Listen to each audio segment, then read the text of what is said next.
함께 보실 하나님 말씀은 구약성경 시편 41편입니다. 오늘 5월 14일 말씀 읽기 본문은 시편 40편부터 42편까지인데 다 살펴보기는 시간이 제한이 되고요. 시편 41편의 말씀을 통해서 교훈받도록 하겠습니다. 구약성경 시편 41편 1절부터 마지막 13절까지 말씀, 구약성경 832면 전후를 보시면 되겠습니다. 1절부터 함께 봉독합니다. 가난한 자를 보살피는 자에게 복이 있으며 재앙의 날에 여호와께서 그를 건지시려다. 여호와께서 그를 지키사 살게 하시리니 그가 이 세상에서 복을 받을 것이라. 주여 그를 그 원수들의 뜻에 맡기지 마소서. 여호와께서 그를 병상에서 붙드시고 그가 누워있을 때마다 그의 병을 고쳐주시나이다. 내가 말하기를 여호와여 내게 은혜를 베푸소서. 내가 주께 범죄하였사오니 나를 고치소서 하였나이다. 나의 원수가 내게 대하여 악담하기를 그가 어느 때나 죽고 그의 이름이 언제나 없어질까 하며 나를 보러 와서는 거짓을 말하고 그의 중심에 악을 쌓았다가 나가서는 이를 널리 선포하며 나를 미워하는 자가 다 하나같이 내게 대하여 수군거리고 나를 해하려고 꾀하며 이르기를 악한 병이 그에게 들었으니 이제 그가 눕고 다시 일어나지 못하리라 하며 내가 신뢰하여 내 떡을 나눠 먹던 나의 가까운 친구도 나를 대적하여 그의 발꿈치를 들었나이다. 그러하오나 주 여호와여 내게 은혜를 베푸시고 나를 일으키사 내가 그들에게 보응하게 하소서. 이로써 내 원수가 나를 이기지 못하오니 주께서 나를 기뻐하시는 줄을 내가 알았나이다. 주께서 나를 온전한 중에 붙드시고 영원히 주 앞에 세우시나이다. 이스라엘 하나님 여호와를 영원부터 영원까지 송축할지로다. 아멘, 아멘. 예, 감사합니다. 오늘 함께 살펴볼 하나님 말씀은 시편 41편입니다. 시편 41편의 표제를 보면 다윗의 시 인도자를 따라 부르는 노래에 되어 있습니다.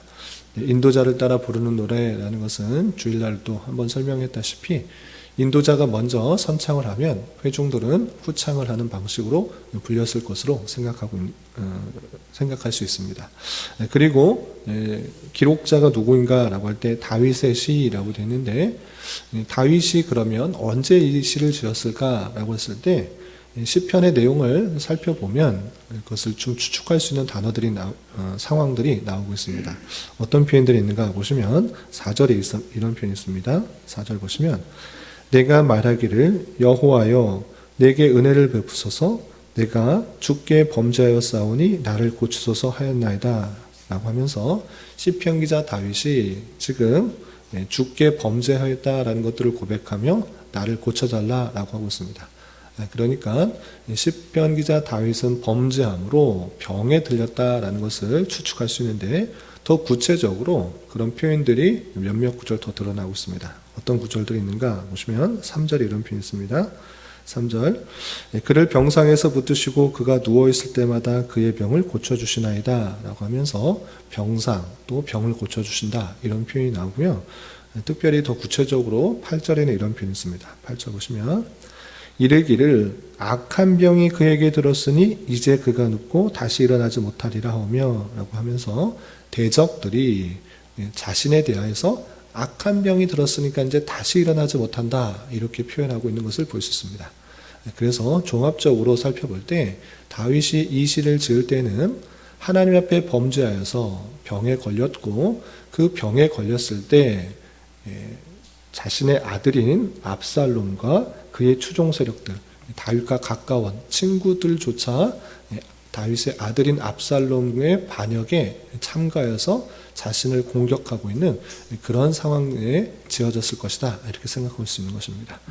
이렇게 힘들고 또 가까운 정말 자신의 아들 그리고 자신의 정말 가까웠던 친구조차 자신을 배반하여서 반역하는 그런 모습 속에서 시편 기자 다윗은 어떤 것을 노래하고 또 어떤 것을 간구하고 있는지 내용을 좀 살펴보도록 하겠습니다. 우선 시편 기자 다윗의 상황, 아까도 말씀드린 것처럼 4절에 자신의 죄를 통하여서 병이 났다라는 것을 알고 있습니다. 그래서 그 병이 그냥 난 것이 아니라 그냥 자기가 몸을 관리 잘 못했기 때문에 병에 걸렸다 이렇게 표현하지 않고 자신이 죄를 지었기 때문에 하나님의 손길 가운데 침을 당했다, 범죄하여서 병에 걸렸다라는 것을 살펴볼 수가 있고, 또 구체적으로 그런 병에 걸렸을 때 주변 사람들은 어떻게 생각하고 있는가라고 할 때 자신에게 도움을 주는 것이 아니라 그 어려움 속에서 더 나를 해하려고 하는 모습들로 드러나고 있는 것입니다. 그래서 5절부터 9절까지는 그런 어렵고 힘든 상황, 병에 걸려있는 그런 상황 속에서 대적들에 대한 그런 모습들이 이렇게 표현되고 있습니다. 5절 이하 보시면 나의 원수가 대하여 악담하기를 그가 어느 때나 죽고 그의 이름이 언제나 없어질까 하며 라고 하면서 원수, 대적들이 자기가 병에 걸렸으면 빨리 낫기를 바라고 잘 간호하고 힘이 되어주는 것이 아니라 다윗이 병에 걸렸네? 언제 죽나? 왜 이렇게 저렇게 계속적으로 살아있나? 빨리 죽기를 바라고 그 다윗이라는 이름이 없어져서 자신이 득세하려고 하는 그 모습들을 볼 수 있습니다. 또한 6절에서 보면 이런 표현도 있습니다. 나를 보러 와서는 거짓을 말하고 그의 중심에 악을 쌓았다가 나가서는 이를 널리 선포하며 라고 하면서 병문안 와서 이것저것 듣기 좋은 소리로 말을 하지만 실제로 그 마음이 잘 담겨 있는 것이 아니라 거짓을 말하고 또 속이는 그 모습들을 보이는 것입니다. 그래서 다윗을 만날 때와 또 뒤돌아서 사람들과 만날 때는 정반대의 이야기를 하는 것을 통해서 거짓을 행하고 있는 그 악인들, 대적들의 모습을 볼 수 있습니다. 또한 7절, 8절에는 이런 표현도 있습니다. 7절 나를 미워하는 자가 다 하나같이 내게 대하여 수군거리고 나를 해하려고 꾀하며 이르기를 악한 병이 그에게 들었으니 이제 그가 눕고 다시는 일어나지 못하리라 하오며 라고 하면서 대적들, 악인들, 미워하는 사람들이 저 사람 병에 걸렸는데 이제 곧 죽을 것이다. 다시 일어나지 못할 것이다. 그러니 다윗에게 희망을 두지 말고 다윗을 의지하지 말고 자신을 그 대적, 나를 의지하라. 이런 식으로 모함하고 있는 것입니다. 그런데 그 대적자들이 전혀 모르는 그런 원수지간의 사람이 아니라 정말 가까운 사람이 그런 모습을 보이기에 다윗은 더욱더 힘들고 어려운 모습인 것입니다. 그래서 9절 보시면 그 대적자들이 어떤 사람들인지 또 이렇게 표현하고 있습니다. 9절 보시면 내가 신뢰하여 내 떡을 나눠 먹던 나의 가까운 친구도 나를 대적하여 그의 발꿈치를 들었나이다 라고 하면서 떡을 나누며 교제하였던 아주 가까웠던 친구 그조차 내가 병들어서 누워있는 그 모습을 보고 이제 다윗은 끝났다. 다윗은 죽을 것이다. 일어나지 못할 것이다. 그러므로 이제 다음 힘을 갖고 있는 사람을 의지해야겠다라고 하면서 떠나고 있는 것입니다. 그리고 구체적으로 다윗의 아들이었던 압살롬, 그 압살롬에게 붙어서 이제 압살롬이 왕이 될 것이니 다윗을 의지하고 다윗을 따르는 것이 아니라 압살롬에 가겠다. 이렇게 자신의 충신, 친구이자 충신인 그가 배반하는 그 모습들을 보이는 것입니다. 이렇게 정말 어렵고 힘든 상황 속에서 가장 가까운 친구조차 아들조차 자신을 배반하고 떠나는 그런 모습 속에서 이 다윗은 자신과 같이 어려운 형편에 있는 사람, 그 사람을 돕는 자에게 하나님께서 은혜를 베풀어 달라 이렇게 먼저 간구하는 것입니다. 그래서 1절, 2절 보시면 이런 표현이 있습니다. 1절, 2절 가난한 자를 보살피는 자에게 복이 있으며 재앙의 날에 여호와께서 그를 건지시리로다. 여호와께서 그를 지키사 살게 하시리니 그가 이 세상에서 복을 받을 것이라. 주여 그를 그 원수들의 뜻에 맡기지 마소서라고 표현하고 있습니다. 이런 어려운 상황 속에서 어렵고 힘든 상황, 도움이 필요한 사람, 그런 사람을 핍박하고 무시하고 이제 없애질 것이다 라고 말하는 사람이 아니라 그 도움이 필요한 사람, 가난한 자, 도움이 필요한 자를 보살피는 자에게 복이 있다라고 말하면서 그 어려운 사람들을 외면하지 않고 도움을 주는 자, 그가 복되더라라고 하면서 고백하고 찬양하는 것입니다. 또한 그렇게 어려운 형편에 있는 사람, 도움을 줘야 될 사람, 그거를 보살피는 자에게 하나님께서 지켜서 살게 하실 것이다 라고 표현하고, 거기서 그치는 것이 아니라 이 세상에서 복을 받을 것이다 라고 표현하고 있습니다. 그렇게 주변 사람의 힘들고 어려운 모습들을 나와 상관없는 일이다, 차라리 그 사람이 없어지면 내가 더 유익이다, 이렇게 생각하는 것이 아니라 그 어려움과 힘듦과 그 병상에 있는 자를 도와주는 그 모습들, 그 연약함을 도와주는 사람은 복되고 하나님께서 그를 지켜주실 뿐만 아니라 이 세상에서도 복을 주실 것이다 라고 고백하며 찬양하고 있는 것입니다. 또한 그를 원수들의 뜻에 맡기지 마소서라고 표현하고 있습니다. 그런데 여기서 중요한 표현은 단순히 이 다윗은 어려움을 돕는 사람, 가난한 자를 돕는 사람, 이런 사람이 복되고 그에게 이 세상에서 복을 주십시오라고 그냥 또 다른 사람에게 복을 간구하고 기원하는 것이 그치는 것이 아니라 그런 사람이 나였으니 나를 지켜달라고 또 구원해달라고 보호해달라고 하는 것입니다. 그래서 자신이 지금껏 살아왔던 것이 자신의 유익과 만족만을 위해서 사는 삶이 아니라 가난한 자를 돌보고 어려운 사람을 보살폈던 그런 모습이 있었기 때문에 하나님께서 그런 모습을 굽어 살펴서 나를 구원해 주시고 나를 붙들어 주시고 나의 병상에서 일으켜 달라라고 간구하고 있는 것입니다. 그래서 어떻게 표현하고 있는가?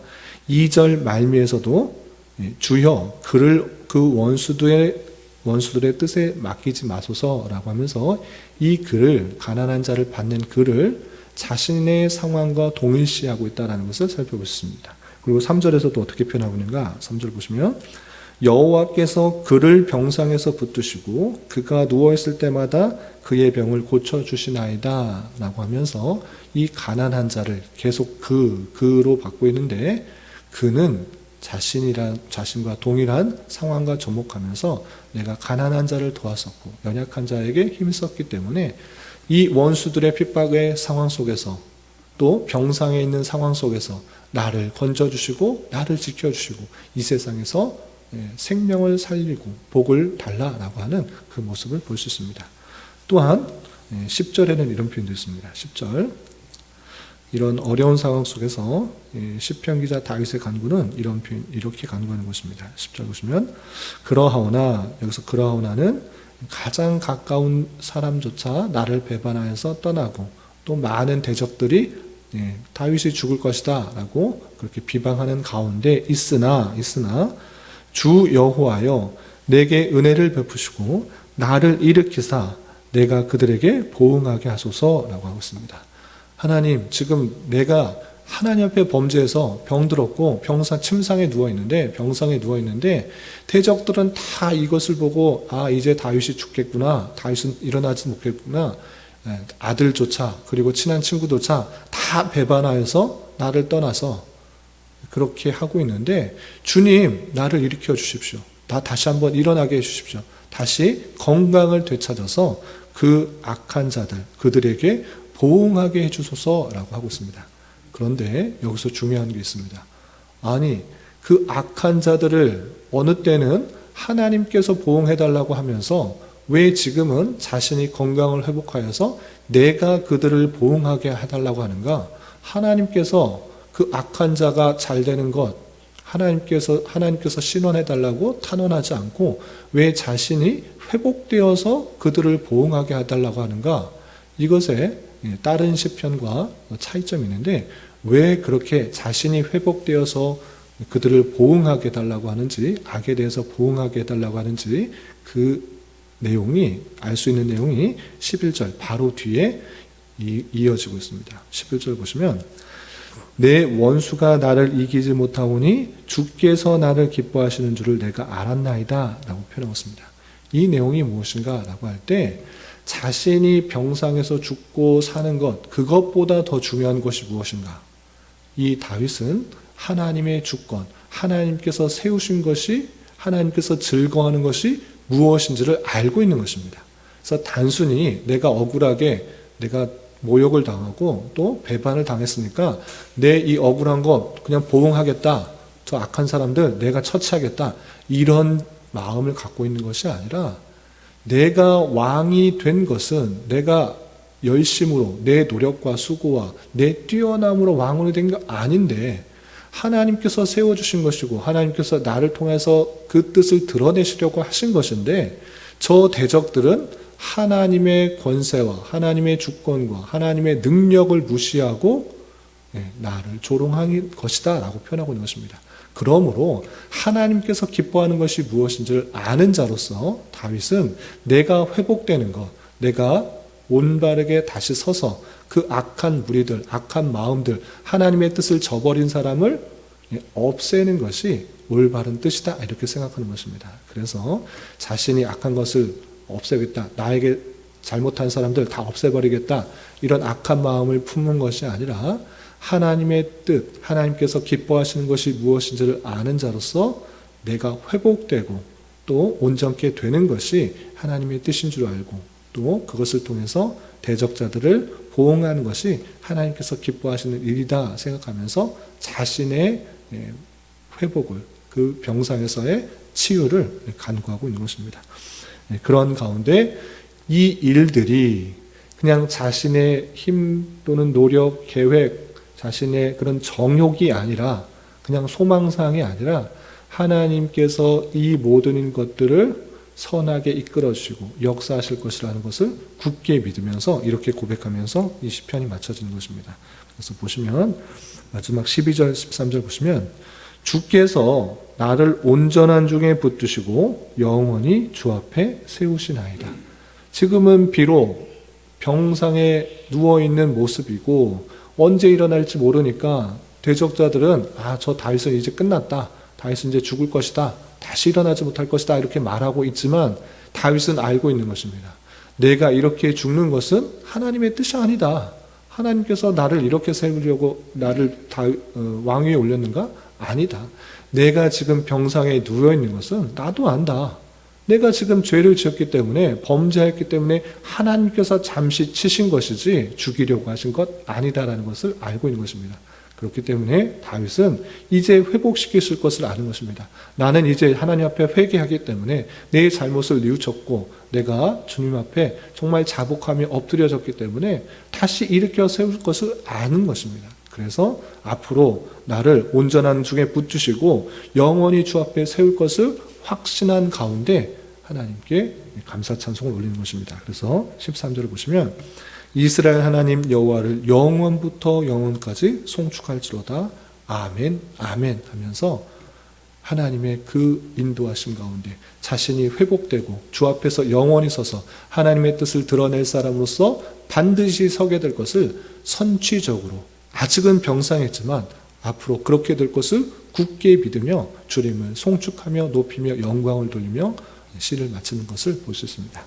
이런 말씀을 통하여서 교훈받을 것들을 몇 가지 있는데, 첫 번째로 이 다윗이 병상에 들었을 때 이것이 왜 아픔이 됐는지를 알고 있는 영적 민감함에 대해서 우리는 잘 도전을 받아야 할 것입니다. 다윗이 병상에 들었을 때 내 몸 관리 잘못했구나, 내가 너무 과로했구나, 이렇게 생각한 것이 아니라 4절에서도 말하고 있듯이 내가 주께 범죄하였기 때문에 내가 병들었구나, 주여 나를 고치소서라고 표현하고 있습니다. 우연히 찾아온 그런 병이 아니라 이 병은 하나님께서 내가 범죄했다라는 것을 깨닫게 하기 위한 병이었구나를 보고 있는 것입니다. 우리도 마찬가지로 다양한 환경과 사건 속에서 우연히 이런 일들이 일어났구나, 이렇게 생각할 것이 아니라, 물론 그냥 우연처럼 들어오는 일도 있겠지만 하나님께서 나에게 말씀해 주시고 깨닫게 해주시기 위해서 여러 가지 상황과 여건을 허락해 준다라고 생각할 수 있어야 할 것입니다. 다윗이 병이 들었을 때 내가 범죄했기 때문에, 주께 범죄했기 때문에 이런 병이 생겼으니 주께 나오게 한 것처럼 우리도 늘 우리의 삶 속에서 영적 민감함을 가지고 살아야 될 것입니다. 하나님께서 인도하시는 섭리하는 손길이 무엇인지를 잘 깨닫고 혹여나 이 어려움과 힘듦이 내 죄 때문에 나온 것은 아닌지 또 살펴볼 수 있는 지혜를 간구해야 될 것입니다. 그리고 두 번째, 우리가 만나는 상황은 다윗과 별반 다르지 않은 상황인 것입니다. 하나님의 말씀대로 살아갈 때 항상 기쁘고 즐거운 일들만 있는가? 나의 어려움과 약함과 또 범죄함을 이용해서 대적자들은 많이 어렵고 힘든 상황 가운데 조롱하고 또 가장 가까운 사람조차 떠날 수 있는 것이 이 땅에 부패하고 타락한 세상의 모습이라는 것들을 잊지 말아야 할 것입니다. 그러할 때 너무 낭망하고 좌절하는 것이 아니라 다윗과 같이 더욱더 하나님을 의지하고 하나님을 찾고 하나님께서 그 가장 선한 것으로 인도해 주시기를 바라는 모습으로 더욱더 주님을 찾고 의지하는 방편으로 삼아야 될 것입니다. 그리고 특별히 다윗의 간구처럼 어렵고 힘든 사람을 도와주는 것, 그것이 참으로 복되다.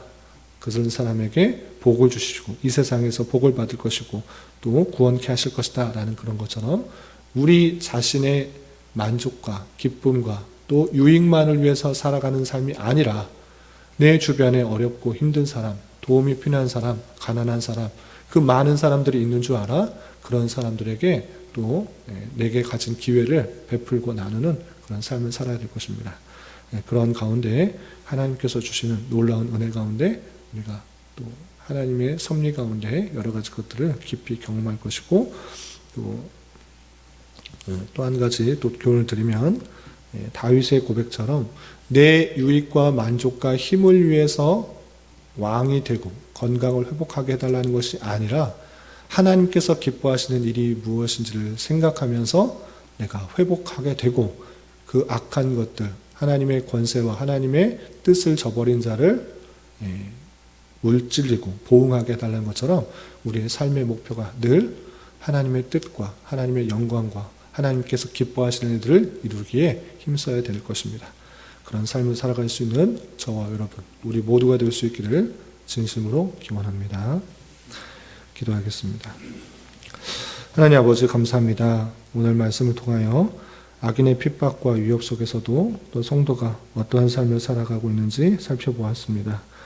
이러한 말씀을 대하는 자로서 주님의 섭리에 민감하게 반응하는 자 되게 하여 주시고 우리 주변에 도움이 필요한 자를 향하여 또 마음을 품고 또 보살필 수 있는 자 되게 하여 주시며 때때로 어렵고 힘든 일들이 찾아올지라도 낭망하고 좌절하는 것이 아니라 하나님께 더 의지하며 주님의 신실하심과 자비로우신 하나님의 섭리의 은혜를 더욱더 바라며 또 깊이 경험할 수 있는 기회 될 수 있도록 인도하여 주시옵소서. 주님, 교회 내 육체의 질병과 연약함으로 생활이 어렵고 불편한 가운데 있는 여러 지체들이 있습니다. 주님 지켜주셔서 건강하게 잘 치료되고 회복될 수 있도록 인도하여 주시고 직장과 사업장의 문제로 가족의 전도와 신앙을 위해 복된 결혼과 가정을 위해 주님께 간절히 부르짖며 나아가는 여러 지체들이 있사오니 주님 그들과 함께하여 주시고 그들의 기도 응답해 주시사 우리의 기대와 소망보다 훨씬 더 풍성한 것들로 채워주시는 하나님을 깊이 경험할 수 있는 기회 되도록 인도하여 주시옵소서. 이 시간 각자 간절하게 간구하는 기도 제목 주님께서 들으시고 가장 선한 것들로 응답하여 주시옵소서. 예수님의 이름으로 기도 올리옵나이다. 아멘.